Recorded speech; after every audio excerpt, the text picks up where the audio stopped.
So the Mind Up philosophy was something I developed during my separation, my divorce, and it was a survival technique for me to actually physically stand up every day. Essentially, I have an app on my phone and I record 5 different affirmations of things that I'm grateful for, and specifically things I'm grateful for that haven't happened yet, but I speak to it as if it already happened.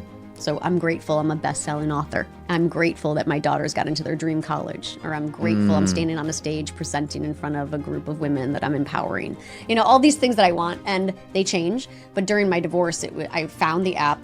I'm not a crystal chakra kind of girl. I'm just like a do the thing, get it done. Yeah. And but during that time, I was reaching for anything. I truly was figuring out how to survive every day, how to take a breath. I found that app and I started to do it. I felt so stupid. I'm like, I am blah, blah, blah. I'm so grateful. And the sound of your voice, first of all, it's just you don't want to hear it, but I did it. And then I listened to it and I re-listened to it and I closed my eyes and I visualized myself being that person who's saying that in the future. And I think about that. And in the beginning, I was replaying that every time I felt oh my God, I'm never gonna get out of this. I don't see the light.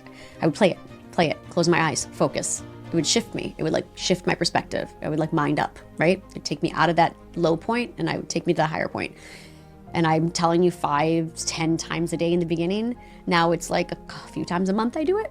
Sometimes more, sometimes less. And then it developed into a household thing. So you'll learn this very soon, but you go through a phase where you're teaching your kids and you want them to hear everything. And the girls would roll their eyes and be not another lecture, not another lecture. So what I did was okay, here's what I'm gonna do. Every time I want you to get out of this negative mindset and I want you to focus on something good, a positive mindset, I'm just gonna say mind up.